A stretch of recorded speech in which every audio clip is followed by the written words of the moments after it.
My name is Susan, and I am a 62-year-old homemaker. My husband Joseph was an office worker but retired last March and is now re-employed. We live in a place surrounded by farms, and many of the people here are farmers. During the farming season, I help out relatives and local farmers. We have 2 children, and we used to live with our oldest son and his wife. Our second son, John, lives in a nearby town in a used house. Our second son's wife is laid back and a bit airheaded, but she's a lovable and adorable wife. On the other hand, our oldest son's wife, Jessica, who lives with us, is quite responsible, and I thought she was just right for our careless eldest son, Danielle. However, she might be too irresponsible, worrying about our family's future.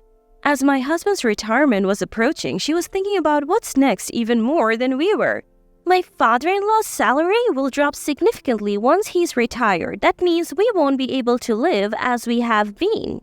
She said this with a scary face to my husband and me, so I thought she would take over managing the household finances. Before my husband retired, his salary covered most of our living expenses. Our oldest son also contributed to the living expenses every month, but honestly, it wasn't enough to cover his family and our 5-year-old grandchild. I didn't know how much our oldest son was earning, but since our oldest son's wife was working full-time, I assumed they were doing fine. I took care of all the housework, including dropping off and picking up our grandchild from kindergarten. On holidays, they often left our grandchild with me and went out to play, leaving our oldest son behind. My husband complained to our oldest son about his carefree wife several times. Did Jessica go out to play again? She's always demanding things but does whatever she wants. Our oldest son, who does whatever his wife says, could only laugh it off. As my husband says, our oldest son's wife always interferes with our actions. When our grandchild was born, my husband bought a minivan so we could all ride together. But our oldest son's wife immediately intervened. Such a big car is inefficient if we're not going out as a family every day. She made a visibly uncomfortable face even though my husband was paying for the whole car. However, when the car was delivered, our oldest son's wife started using the minivan as the main vehicle, and even the gas card was in my husband's name. If we planned to go to a resort as a family on a weekend, our oldest son's wife would get angry on the day. I'm going out with my friends today, so I will use the minivan. Once she said that, she never changed her mind, and our oldest son's wife ended up using the minivan. It was strange that our oldest son's wife, who was so against buying the minivan, was the one using it the most. Our oldest son was even more interfered with, becoming like a servant to his wife. When our oldest son went to a dinner party with his colleagues shortly after they were married, his wife was furious when he returned home. If you are going to be late, let me know in advance. The oldest son had mentioned a dinner party earlier, but his wife Jessica seemed to have completely forgotten about it. Even when my husband and I intervened trying to soothe Jessica, her anger did not subside. My life's rhythm gets thrown off, so from now on, no more dinner parties. It was a selfish demand, but since our oldest son has a quiet nature, he silently agreed without arguing. Watching Jessica berate our oldest son even in front of her father-in-law and mother-in-law, I felt anxious, thinking that this marriage was a mistake. Our oldest son's salary is entirely controlled by Jessica, and he receives only a small allowance. I felt sorry for him having to pay for his lunch from that little money, so I gave him a lunchbox. Jessica didn't seem to like the lunchbox either and complained to me. Don't send him off with a lunchbox without asking me. It affects our budget. I was so frustrated that I snapped back at her. The lunchbox's ingredients were bought with Joseph's money. So Jessica, don't interfere. Stunned by my words, Jessica couldn't argue back and reluctantly accepted the lunchbox for our eldest son. We were also taken aback by Jessica's attitude when our grandchild was born. During childbirth, Jessica had returned to her parents' house, and even after coming back, she seemed to have little interest in caring for the baby. Since I adored my grandchild, I looked after him all day, but Jessica laughingly said to me, "Mother-in-law, you should thank me. You can take care of your grandchild because of me." Seeing Jessica speak so arrogantly, I realized that she was different from us because Jessica doesn't care for the grandchild. He does not bond with her at all. Whenever something happens, the grandchild clings to me or my husband, and Jessica didn't find that amusing either. Even for kindergarten events, Jessica would show reluctance and say it's bothersome. Mother-in-law can go, right? It's none of my business. Although she probably wants to get along with her child, Jessica just can't make it work. Recently, she apparently went to pick up her child from kindergarten, a rare occasion, but he cried, saying he didn't want to go home with her. When I went to pick him up after receiving a call from the kindergarten, I saw my grandchild running towards me with a beaming smile while Jessica had a complicated expression on her face. Lately, Jessica's main concern is about my husband and me after retirement. We had been telling our oldest son and Jessica for quite some time that my husband will be rehired after retiring, but Jessica always worried about his salary decreasing.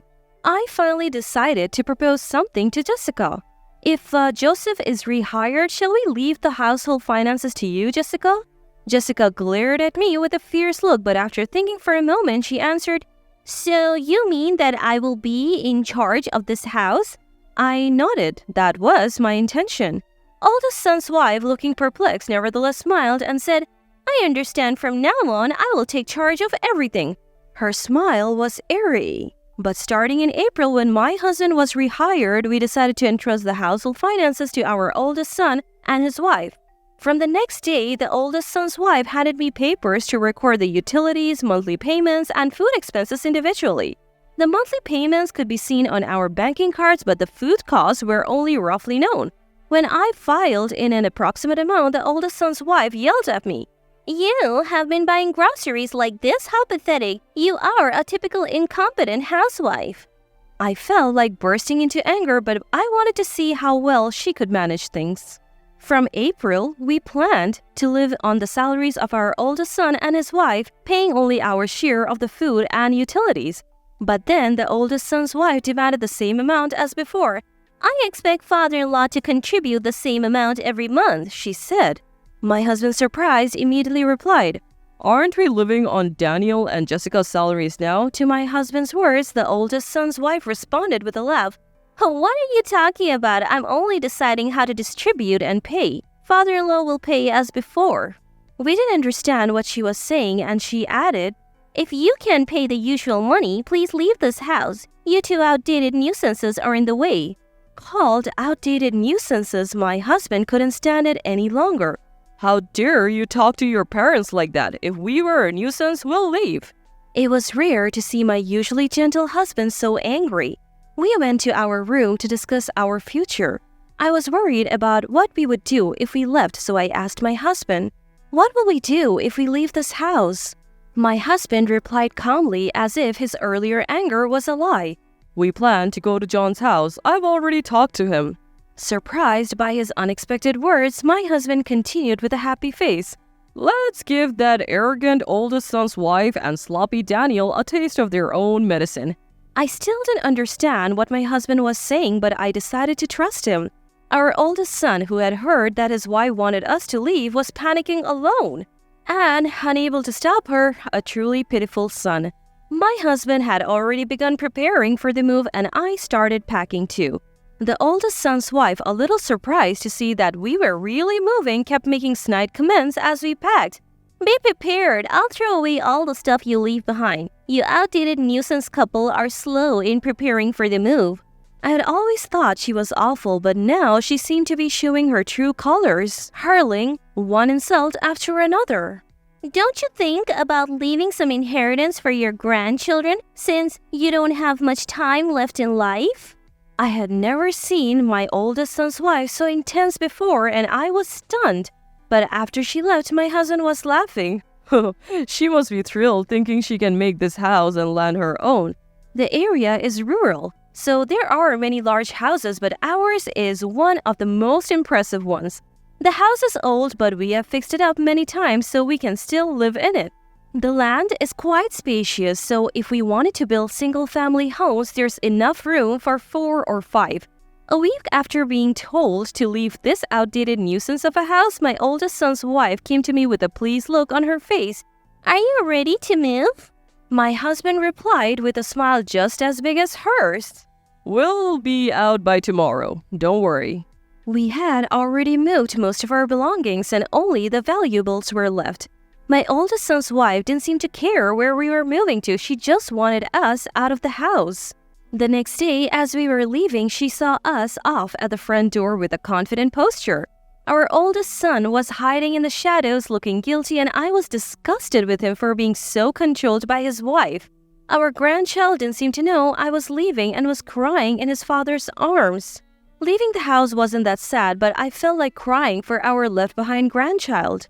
We headed straight to our second son's house and began unpacking. In stark contrast to my oldest son's wife, my second son's wife is always smiling and makes everything fun. When my second son got married, he bought a used single-family home and my husband helped financially. The house was too big for just the two of them, so I once asked him, "Why did you need to buy such a big house?" He replied with something profound. Dad told me to buy a slightly bigger house since he was giving me money. He was the one who introduced me to this house in the first place. I wondered why my husband had found a house big enough for two families when we already had our own. Looking back, was he anticipating being kicked out of our house? My second son and his wife, who don't have children yet, were living alone in this big house. They said they had been lonely, but now it would be livelier with us around. My second son's wife works but takes care of the housework and everything was in order. When I offered to help, she shyly asked, I'm bad at cooking, so I would like you to teach me, mother-in-law." My second son, who had been listening, said with an exasperated face, "That's right, my wife's cooking has a strange and mysterious taste, so please teach her properly, Mom." Indeed, the meal my second son's wife made that day was all dishes we had never seen before, and both my husband and I were surprised. A month after moving, we had heard nothing from our oldest son, and we had settled into life in our second son's house, as if we had always lived there. However, a few days later, I received a panic call from my oldest son's wife. "Mother-in-law, the neighbors are talking about church donations and stuff, and someone claiming to be father-in-law's nephew told us to leave the house. What's going on?" My oldest son's wife seemed confused, and I was equally baffled by her one-sided rant. I tried to calm her down. She still seemed panicked, but something occurred to me. For generations, the people living in that house had served as church elders for a nearby church, and we had to collect donations every year. I remember my husband and I splitting the task and going around the neighborhood to gather contributions. We were also responsible for managing a nearby communal cemetery, collecting maintenance fees, taking care of the grounds. My husband, overhearing my conversation with my oldest son's wife, grabbed the phone and yelled at her, "Our family has been the landlords of that area for generations, so we had to take care of everything." He continued with a triumphant look on his face. "I forgot to mention, but that house and land aren't mine. They belong to my brother, but now his son, my nephew, has inherited them." I didn't know all the details, but I knew we were only borrowing the place. According to my husband, we were living rent-free in exchange for him taking over the church elder duties and cemetery management for his nephew. My husband had been covering the property taxes, and the maintenance must have been a relief for the nephew. For my husband, it was not only for the sake of his distant living nephew, but also to preserve the family home passed down through generations. With my husband's explanation, my oldest son's wife seemed to grasp the situation and she snapped back at him. "I understand about the church, but why are we being told to leave?" She yelled without flinching. My husband explained with a sly smile. "For quite some time, there has been a talk of developing the area around the house into residential land." It seems the nephew had been holding off on the development out of consideration for us, but since we were kicked out, he told the nephew it was okay to proceed. The nephew was also furious after hearing about my oldest son's wife's heartless actions. Since she wouldn't take on the church elder or cemetery management duties, the nephew saw no need to be considerate and suddenly demanded that she vacate the house. Listening to this, I understood why my husband had encouraged our second son to buy a large house. Either way, my husband had been thinking that we would eventually have to leave that house, and he probably chose our second son as a cohabiting partner over our unreliable oldest son. From my perspective, both were unreliable, but comparing the two wives, a difference emerged. The calculating oldest son's wife, realizing she was at a disadvantage, quickly hung up. That night, my oldest son and his wife came to our second son's house, and my oldest son's wife asserted their rights. Since we are living in that house now, father-in-law will find us a replacement, and of course he will pay the rent. My husband and second son were about to explode with anger at the selfish demands of my oldest son's wife when my second son's wife interjected with an unrelenting comment. Jessica, we bumped into each other in a strange place the other day, didn't we?"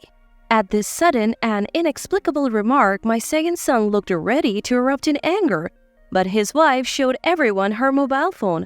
On the screen was an image of my oldest son's wife arm in arm with a man none of us had ever seen before.